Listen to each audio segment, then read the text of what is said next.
লোকসভা নির্বাচনের আগে বড়সড় ভাঙন বিজেপিতে। বিজেপি ছেড়ে তৃণমূল কংগ্রেসে যোগদান করলেন ভারতীয় জনতা পার্টি সংখ্যালঘু মোর্চার জেলা সভাপতি সিদ্দিক আলী মিয়া।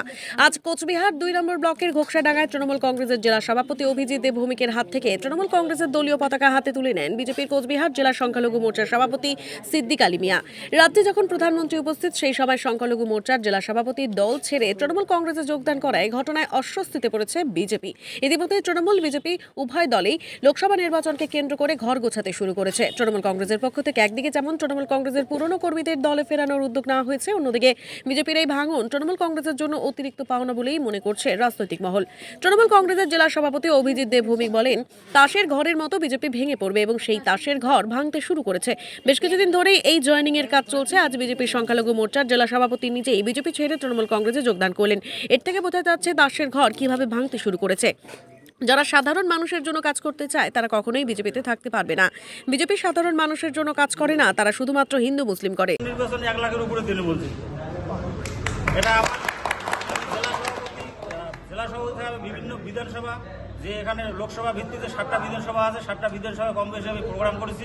আপ টু শীতলকুচি দিনেরা থেকে শুরু করে মাথাভাঙা, উত্তর, দক্ষিণ, নাটাবাড়ি এমনকি তুকানগঞ্জ পর্যন্ত সব জায়গায় যে বিজেপির মধ্যে যে বর্তমান কোন্দল সৃষ্টি হয়েছে, বিজেপি হয়ে বিজেপির পার্টি অফিস ভাঙচুর, তালামারা, আমরা বিজেপি দ্বন্দ্ব, এবং এমনকি আজকে আমার সঙ্গে এখানে জয়েন করেছে আমার 1 নং মণ্ডলের সাধারণ সম্পাদক আমাদের হামিদুল ভাই, এবং এই মণ্ডলের বর্তমান যে মণ্ডলের প্রোগ্রাম, এই 2 নম্বর মণ্ডলের আমাদের সংখ্যালঘু মোর্চা সভাপতি সলেমান মিয়া, জেনারেল সেক্রেটারি রবিউল ভাই, চাংড়াবান্ধা বাজারে তার দোকান, ওনারাও আজকে উপস্থিত হতো।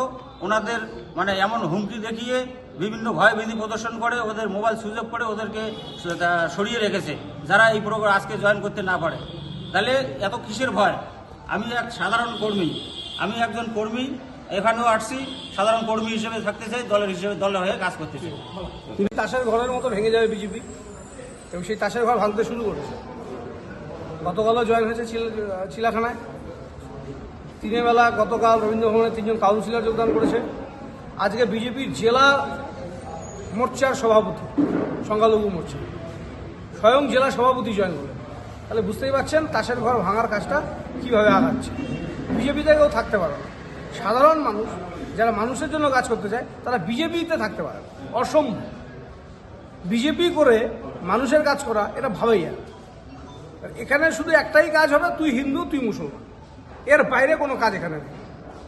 এর বাইরে যারা কাজ করতে চায় সমাজকর্মী হিসেবে, সামাজিক কাজ, রাজনৈতিক কাজ, মানুষের অর্থনৈতিক বিকাশ ঘটুক, তার জন্য যেটাই করতে হবে তাকে তৃণমূল কংগ্রেস করতে হবে। মামাটি মানুষের নেত্রীর শেষ বাজেট সেই দিকে ইঙ্গিত দিয়েছে। আর কিছুদিনের মধ্যে লোকসভা নির্বাচন ঘোষণা হচ্ছে। বিগত লোকসভায়